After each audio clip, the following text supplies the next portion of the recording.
Hello there.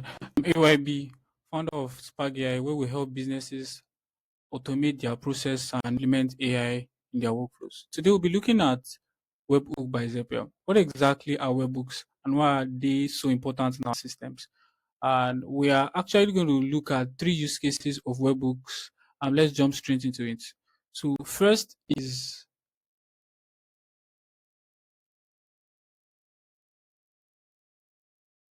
so the first scenario we actually want to look about is sorry about this. The first scenario we want to actually look into is Tally. Tally is a form builder, right? And it is like all form builders are they're used for taking inputs. So if you check this is exactly how Tally form looks like. Sorry about that.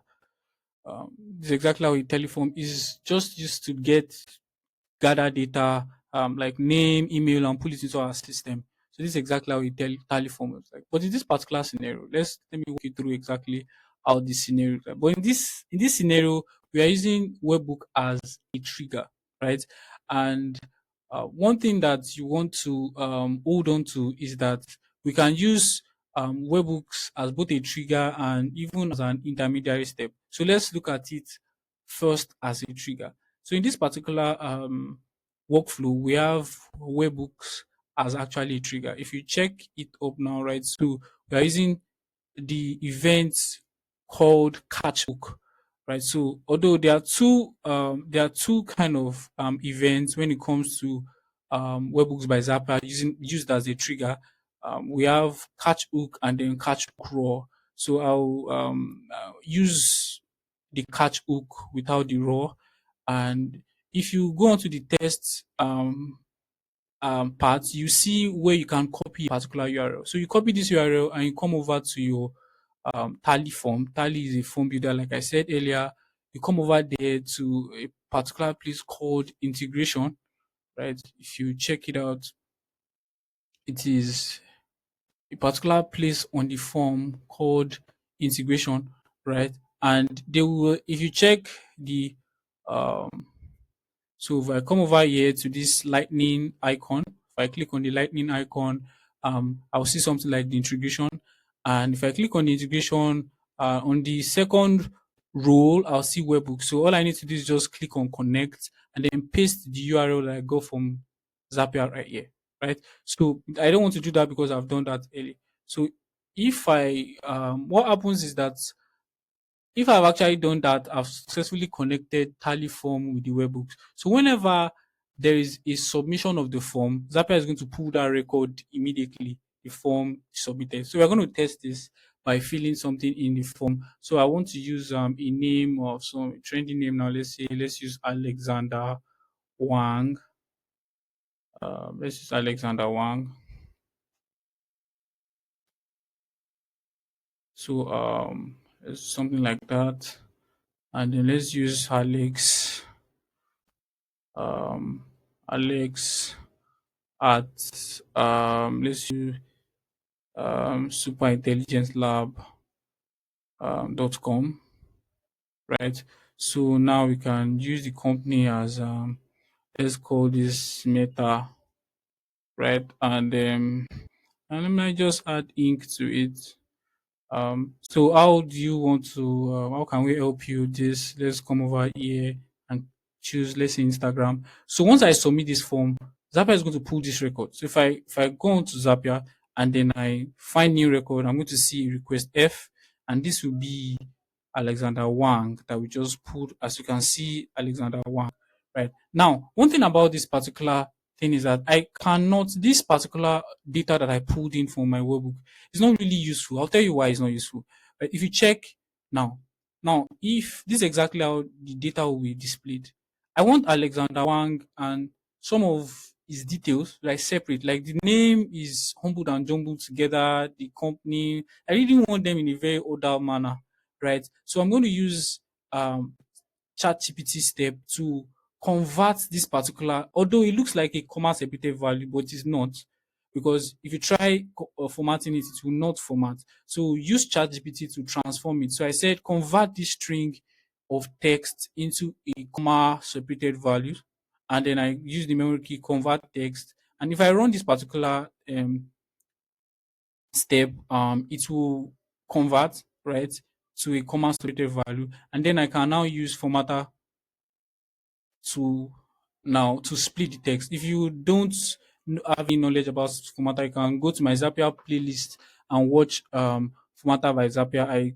I specifically explained split function there. So what I'll do is I'll use text. Text is what we are using, and then we'll continue to split text actually. Then we'll put the text that we got, the output we got from ChatGPT, and then the separator will be a comma because you know, like every of the data point or the particular data we want is separated by a comma, right? So, and I want them as separate fields. So, you understand what I mean now if I run this step.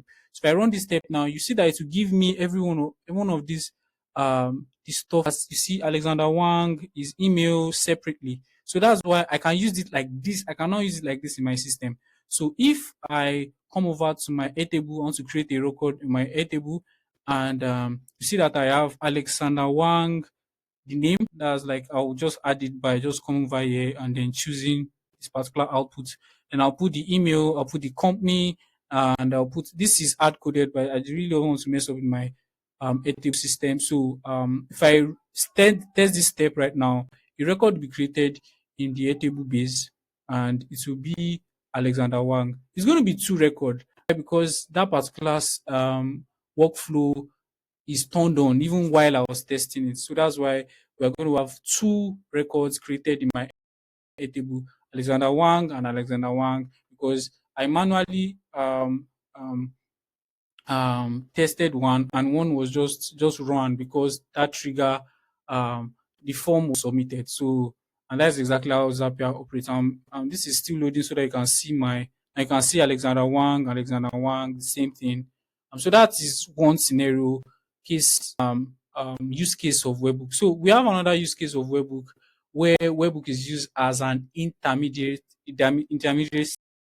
step. Right, in this particular scenario, we are using Webhook to send data, right, to other systems, right? So there's some times where some apps, web apps you are working with does not natively integrate with Zapier.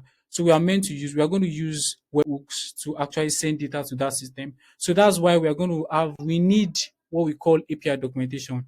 I don't want to buzz you. API documentation is just bunch of rules and instructions that you have to follow when you want to actually send data to a particular web app, right? So that's what we mean by API documentation, right? So it's not something very difficult. So in this particular trigger, we have schedule by Zapier, right? That's the trigger, right? So whenever there's a particular time, let's say 9 a.m., I want to run this particular webhook. So I'll show you. This is an Airtable example. This example, Airtable example of this particular uh, stuff. So one thing I want you to know is that first you have to choose. Okay, what method do you want to do? What exactly do you want to do in the web app? Did you want to create a record? Do you want to edit a record? Do you want to delete or update? So get is used for retrieving a record, right? Put is used for editing together with patch. Post is used for creating a new record, and delete is for deleting records. So those are like examples of this method, right? Then you have to get a like an endpoint URL. So I'll show you how to get this URL. You go over to your Airtable base and then find out the specific table you actually want to work with. So although there are two ways you can do that, you can also just go to Google and type API documentation, Airtable API documentation. This is I feel this is the longer route because you have to start figuring out the um the base ID, which is something like this particular ID that you can see here. Yeah, this IDs, and then you have to figure out which one is the you have to figure out which one is the table ID. But there's this shorter way and then simpler way.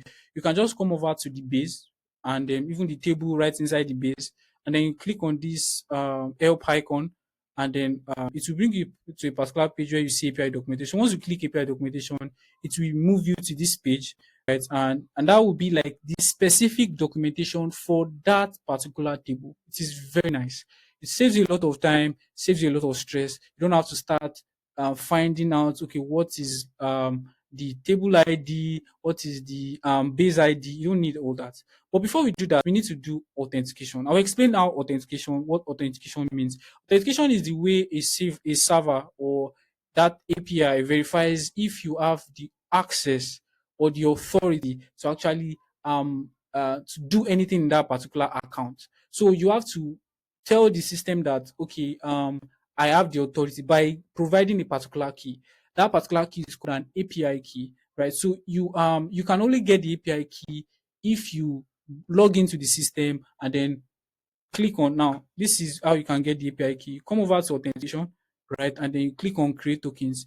It will move you to this particular page, right? In this particular page, you see where you can create an API token, right? Something like this, right? If you see this now I've created a token and I named it make.com because I used it for a make.com project. And then make sure you add all the scopes, right?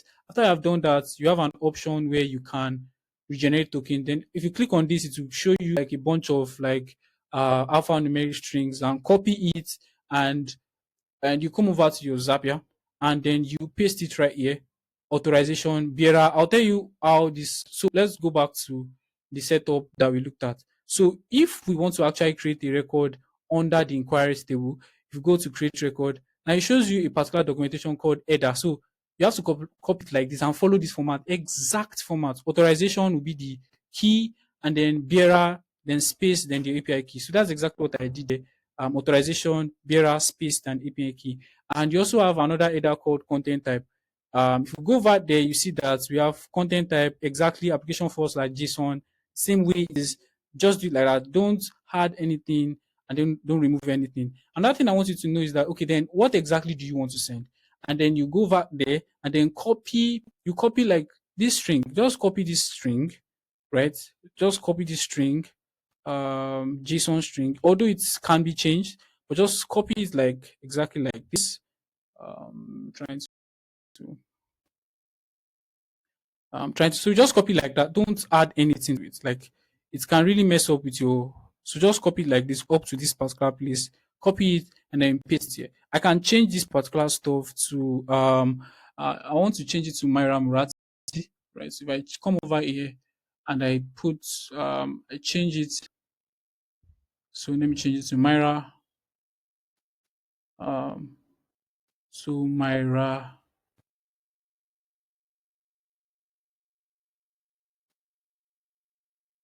So I have Myra Murati. So Myra Murati, right? And let me change it to so let's put Myra at thinkingmachines.com, and then we have thinking machines. So if I run this particular step now, a record will be created in my A table. So let's watch and then let's run this particular bad boy. Yeah. So if we come over to my test, let's say I continue this particular step and I retest this step here.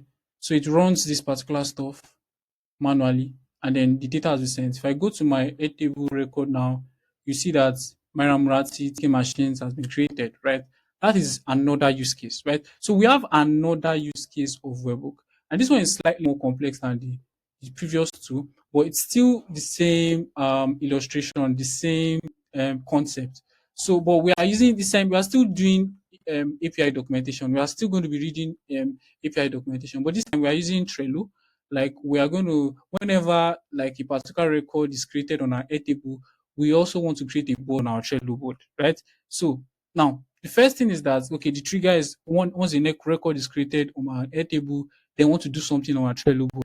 Now, let's say we don't have a native integration of Trello on Webbook on Zapier, so we're going to use Webbook. First, we need to get the URL, like what is like the endpoint URL that. So you go over to Trello API documentation. That's one way you can access their stuff. First, you have to go to this particular place. Then go to REST API.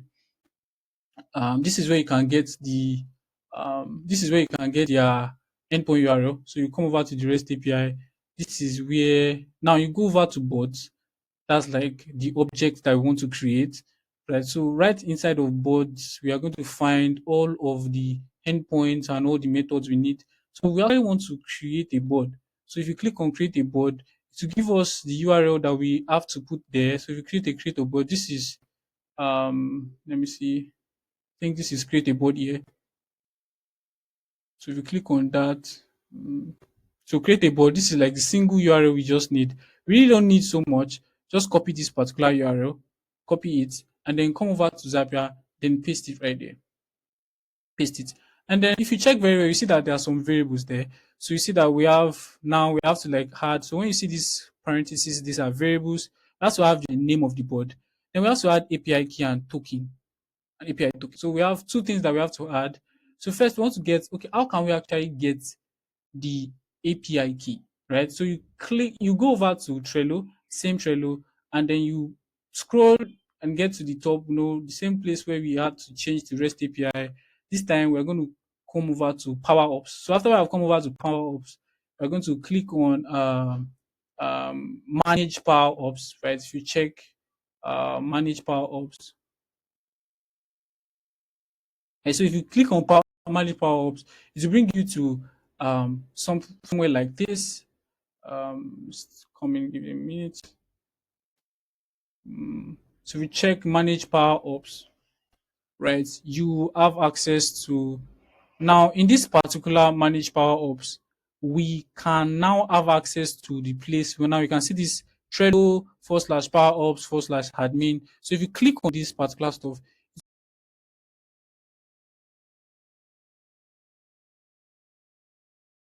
with an API token. So I've actually created it, so I don't have to do it again. But I'm just showing you this process so that you can do it when you want to do it on your own, and all that. So this is still loading so that you can see what I did. Um, yeah, yeah. So we are still loading, still loading. So all you need, I feel most documentation are actually very easy to understand, but some it just depends. The API documentation vary based on number one, the complexity of the application, the web application that you are dealing with, and also it depends on the like the dev team of the web app. Sometimes some API documentation are very very messy. I think it's laziness due to the like the part of the devs that actually made that API documentation. But most of the apps that we use day to day, they have a pretty understandable API documentation that you can relate with, you can send data. So obviously, most of these web apps, they actually want you to use their API, so they will not make it so difficult. So you copy the API key, come over here, and then you click it, and then you paste it right slightly just after the API key stuff. This one, just paste it here, and then we have to also put in the API token. So you go over to where we are coming from now, and then you click on token. So once you click on token, it brings you to this page where you have to like authorize quite a lot of stuff. You just click on allow, and then if you click on allow, um, if I click on allow right now, it brings me to a particular page where I get to see my token. So although it's going to show it once, so this is my token. So I just have to copy it. So if I copy it, I come over to my Zapier, then I slightly be after this token, right? I paste it here, right? So that's all I need to do. And the next thing I want to do is just to put the name. Remember that is a variable. I'll just put the name of the board I actually want to create. That's all. So after I've done that, you don't even need to add it as an header. Like sometimes some AI documentation actually require you to add the authorization as an header. Some you can add it as like part of the base URL or like the endpoint URL. It's fine. It just depends on the uniqueness of the documentation. Just make sure you follow the instructions in documentation. If I run this particular thing, so if I run it right now and test this step, a record should have been created on my Trello board. So if I go to my Trello board right now and I check all the bots that were created. And I should have AYB Spark AI created as one of my bots. As you can see, I have it right here. So that's exactly how to use webhooks, right? So if you have any question, just send it in the comments, and I'll attend to the questions. So don't forget to like, subscribe, and then comment and do all the good stuff. See you in the next video. Bye.